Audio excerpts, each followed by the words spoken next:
Hi, I'm Brenda Ellis, author of Artistic Pursuits, an art curriculum for preschool through high school. Well, I'm glad you joined me today, and I want to talk about what we think we can do as opposed to what we think we can't do. Now, a lot of us had the experience of drawing when we were very young, and we enjoyed it. And then someone might have come along and told us that our artwork wasn't very good, or that Joe's artwork is better than ours. And most of us at that point stopped making art. And so when we stopped making art, we stopped building that skill. But if we know that our skills improve the more that we make art, it makes sense that we should make more art, not less art. And when we make more art, our skills are going to build. So if we stopped as a very young child making art, then our art skills stopped at that point, and we will have to pick them up at that point and begin to build again. But we can certainly do that. Anyone at any age can learn art skills.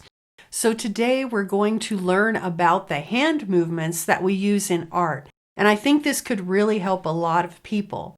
You recall in the first lesson, I talked about how a lot of people draw very small. They're only using their finger muscles, and that, I believe, is because we spent many hours training our brain how to do handwriting.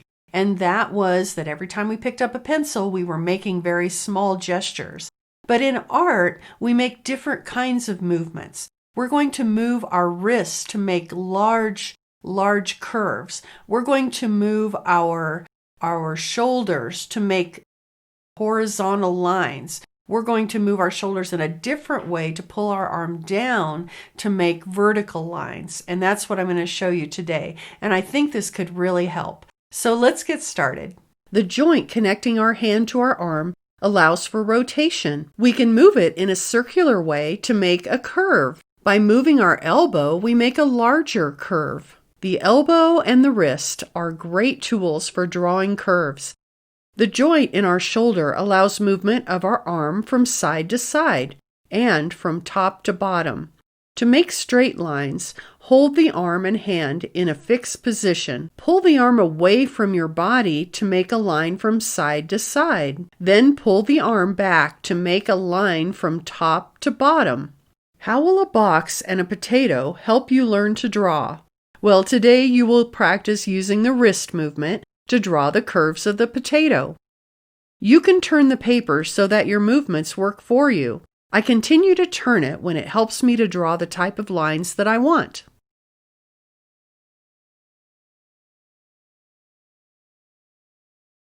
You will use the arm movement to make straight lines of the box.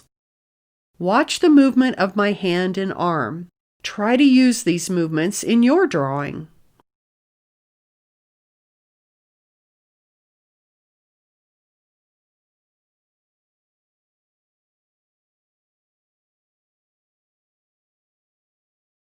In today's lesson, we will learn to use our hand like a tool.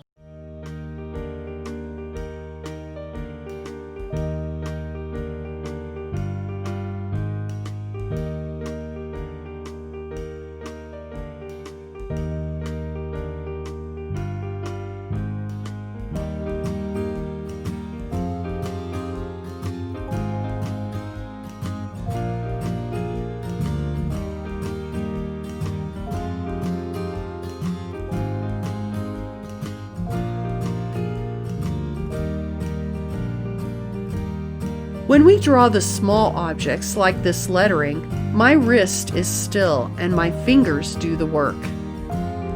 You may want to draw the box and potato in different arrangements. The more you practice, the easier your movements will become. I want to encourage you to make these movements a regular part of how you draw. It will soon become natural and you won't even have to think about it. Thank you for joining me. I hope you've enjoyed learning to draw from observation. Be sure to sign up on our email list so that you can receive notifications of each new lesson. And I'll see you next week.